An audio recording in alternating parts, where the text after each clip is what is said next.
Bienvenidos al quinto episodio de Mejores Directores. En este quinto episodio, después de el de Ridley Scott, ¿en qué director nos vamos a centrar? Durante todo el mes de septiembre, bueno, al menos parte de él, estuve viendo a David Andrew Leo Fincher. Exactamente, aquel director de suspenso que tanto ha demostrado en los últimos 30 años. Junto con Tarantino, en la época en la que inició el cine, vamos a estar nombrando todas y cada una de las películas que hizo David Fincher. Hoy en día, con 59 años, David Fincher ha cosechado un legado en el que se destaca principalmente por generar suspenso, por generar inquietudes. Él mismo ha dicho en múltiples entrevistas que se especializa más que nada en inquietar al espectador. Y déjenme decirles que lo ha hecho más de una vez conmigo. Así que si me lo permiten, vamos a hablar de aquellas 11 películas que sacó hasta el día de hoy David Fincher, en las cuales vamos a ver cuál es la peor, cuál es la mejor, cuál es la mediocre, cuáles son todas y cada una de ellas. Vale la pena totalmente decir que David Fincher es uno de los mejores directores que hay hoy en día y quizás uno de los más destacados de la historia. Así que no es para sobrevalorarlo, pero este hombre necesita un Oscar. Hasta entonces, no solo vamos a nombrar sus grandes películas, sino también voy a destacar los grandes programas o series de televisión que tiene, como House of Cards y Mindhunter, todas hechas con Netflix. Así que empecemos con el video y con la primera película, la número 11. Particularmente David Fincher empezó su carrera en 1992 en los largometrajes cinematográficos con Alien 3. Y Alien 3, al igual que Prometheus del 2012 de Ridley Scott, son películas muy parecidas y al mismo tiempo también son diferentes. ¿Y por qué? Porque ambas sinceramente tratan de manera diferente a la saga de Alien y la cambiaron también.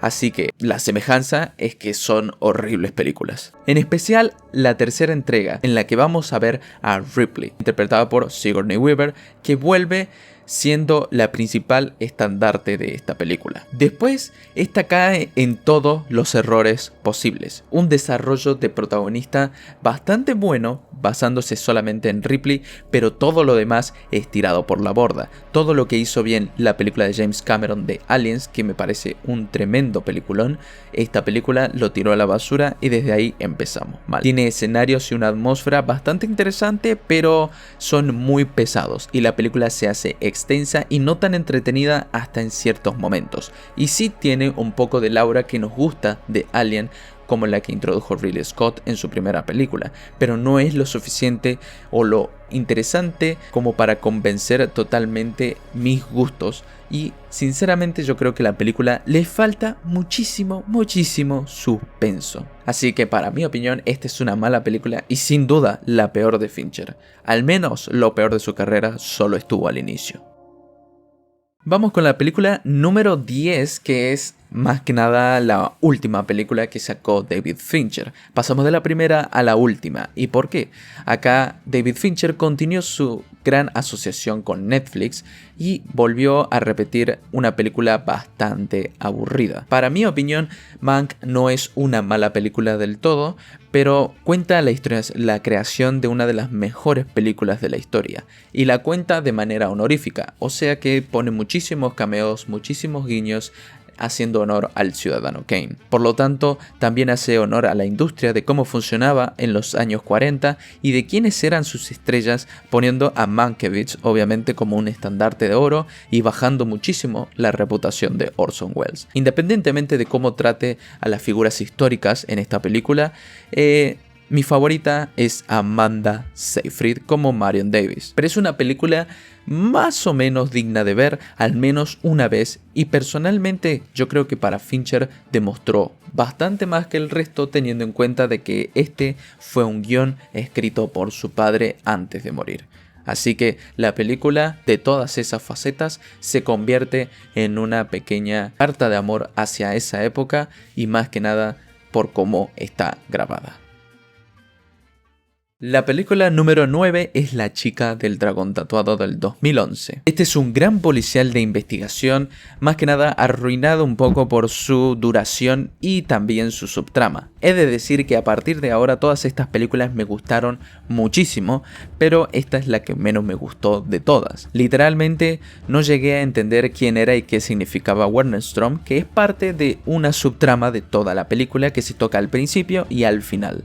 Así que esta parte prácticamente sobraba en toda la película. Es la unión y el conflicto de los protagonistas, pero no pesa ni siquiera importa. Por lo tanto, son 40 minutos que se pueden quitar de la película. El resto son geniales y la historia, cómo se conecta, cómo nos hace entender un poco cómo funciona el universo en esta película, o sea, la diégesis, y de cómo vemos la resolución del crimen es perfecto. Como la visión de Fincher con la crueldad, la desviación sexual y toda esta problemática encaja totalmente bien. Y si bien Daniel Craig no es de mis actores favoritos, aquí hace un papel bastante bueno, pero incluso es superado por Rooney Mara, que sinceramente es tremenda en esta película. Así que para mi gusto esta es muy buena. La película número 8 es Panic Room del 2002. Generalmente puedo decir que disfruté muchísimo esta película y voy a repetir esta palabra generalmente entre comillas porque me va a pasar con otra película también. Me pareció todo lo que sabe traer David Fincher a la mezcla, pero aún así no me pareció totalmente efectiva. Lo mejor sería todo lo que crea David Fincher en la casa, las habitaciones, todo este espacio funciona para crear lo que dice el título, el pánico. Hay fallos direccionales bastante claros y también sonoros, pero esos son pequeños detalles que al menos yo pude entender. Pero todo lo que es la tensión cinematográfica, que si bien es un poco tonta porque estamos hablando del cine, obviamente, utiliza extraordinariamente toda esa tensión y también la gran utilización de la puesta en cámara. Hay usos bastante particulares de los efectos especiales que no me parecen del todo provechosos, pero sí, aún así toda la historia es bastante sólida, es simple y he de decir que Jodie Foster es obviamente de mis actrices favoritas de todos los tiempos, así que esta película me va a gustar un poquito más porque está Jodie Foster. Es decir que también cuenta con un tremendo casting. La siguiente de la lista es Zodiac del 2007. Creo que hay un gran mérito de parte de Fincher de haber crecido en una zona en donde el asesino del Zodíaco era presente. Así que mientras él era un niño, este asesino estaba suelto por la ciudad. El hecho de que él vivió, él dirigió y él plasmó toda esta perspectiva de parte del asesino, de parte de uno de los casos más llamativos en la historia de los Estados Unidos, es fascinante, como también lo es su historia. Pero con un relato demasiado extenso, quizás que llega casi a las 3 horas, si me preguntan a mí, lo más interesante fueron los primeros 30 y también los últimos 50 minutos de la película, en donde el ritmo es diferente y por lo tanto te trata de introducir y también de solucionar toda la historia de una manera que no lo estaba haciendo al menos en el segundo acto. La película provoca un suspenso referencial al director y es quizás una de sus obras más destacables, al menos desde el punto de vista Fincher. O sea que aquí el director dejó bastante de su marca registrada. Y no juzguen totalmente mis palabras porque esta película sí que es muy interesante y muy buena. Para mí, creo que esta es una de las películas más subvaloradas en la historia del cine. Además, es una película que me consiguió sorprender muchísimas veces. Y creo que eso es un logro bastante grande. He de decir que Fincher acá le agregó todo lo posible para hacerme creer que esta película era incluso hasta real. Toda la atmósfera frente a Nicholas Van Orton, también todo lo demás en general que rodeaba al juego en el que estaba sumido el protagonista, es casi fantástico. Cómo le cambia la vida y cómo el juego también es una combinación realmente muy extraña entre lo bueno y lo malo que hay en la vida. Pero el juego en sí tiene el propósito de enseñarte todos tus vicios y todas las cosas que haces mal a la hora de conectarte con los demás. Y tiene un comienzo bastante bueno, pero después un final demasiado exagerado o dramático, lo diría yo. Pero aún así esta película me parece muy buena. La siguiente es la favorita de muchos y en el 2010 David Fincher sacó La Red Social, The Social Network, una película que hablaba de la historia de Mark Zuckerberg y de la creación de Facebook. Pero no como ustedes creen, esta película habla del egoísmo, la obsesión, el poder, la superioridad y más que nada la red social como la peste humana más grande jamás creada. Y también la más útil si sabes usarla, obviamente. Esta película es genial y todo lo que dije ahí lo confirma más todavía, como una especie de thriller político, pero también con un drama biográfico, como nunca antes lo había hecho Fincher realmente. El hecho de tocar todos los diálogos de manera tan rica, tan detallada, al mismo tiempo con perfectas actuaciones de parte de J.C. Eisenberg, de Andrew Garfield, etcétera, etcétera, etcétera, hasta tiene una buena actuación de Justin Timberlake, y creo que eso es bastante mérito. Este relato es súper interesante y bastante excelente, así que yo creo que les recomiendo muchísimo esta película. La siguiente es Seven, Los 7 pecados capitales. En 1995, David Fincher aceptó un guión de una película titulada Seven, haciendo alusión a los 7 pecados capitales. Quizás es una de sus mejores películas policiales de crimen, de thriller, jamás hechas en toda la historia. David Fincher demostró con esta película una enorme capacidad para poder espantar y horrorizar al espectador, pero más que nada de cómo luce su película y cómo son sus personajes y sus acciones. La mejor definición de su cine está acá, en Seven. Y es una excelente película, quizás desbalanceada por momentos en los que se ralentiza demasiado su trama y su relato, pero también con algunos detalles y momentos que hacen estremecer y ponerte la piel de gallina. Pero toda su construcción y su suspenso la vuelven demasiado horrorizante y te enerva, así como obviamente jugar al detective. En el lapso de toda la película, esta es la principal función para con el espectador, hasta su tremendo final, y a pesar de lo que todos digan, Kevin Spacey, Brad Pitt e incluso Morgan Freeman, todos tienen un papel destacable. En especial Kevin Spacey, que hasta el día de hoy sigue siendo uno de esos asesinos seriales interpretados mejor hechos. Ahora es una película bastante especial de Fincher y un poquito diferente al resto. Esta es una película más feliz, una película más Disney, si quieren que lo llame así, pero no pierde para nada el hecho de contar la vida. Y Fincher, si algo hizo bastante bien durante casi todas sus películas, es contar la vida de sus protagonistas. Y si hay una película que defina la vida como tal, es El curioso caso de Benjamin Button.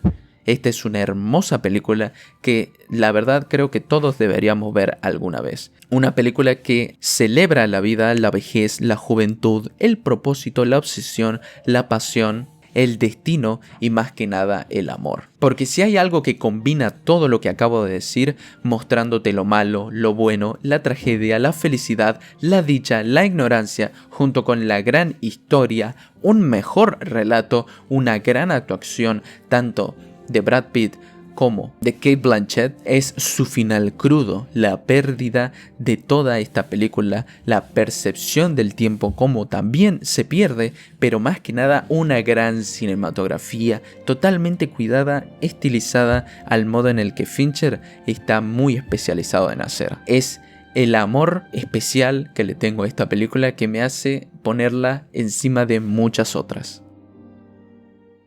Perdida es una película demasiado extraña, es una obra maestra cinematográfica, quizás lo sea para muchos, pero para mí, como lo dije en la película de The Game, esta es una película rara de opinar porque tiene muchos errores, pero aún así la amé de principio al final. El principal problema es prácticamente el entorno, los detalles, las cosas de trama que realmente no encajan totalmente con el desarrollo de la película, hasta casi que no lo hace ni realista, teniendo en cuenta de que es una película espectacularmente realista, creando una diégesis. Las actuaciones de Affleck, de Rosamund Pike son geniales, en especial la de Rosamund Pike, y de verdad envuelven totalmente a sus personajes, y cada uno odia al otro. La escritura es súper pulida, es inesperada esta película al mismo tiempo que desafiante, y ya que todo se crea como un crimen, pasa a dar lugar hacia el drama e incluso hacia la simple historia de una venganza o de una relación de pareja. Sean como sea, esta película es recomendada para todos y sinceramente creo que es algo que vale muchísimo la pena destacar.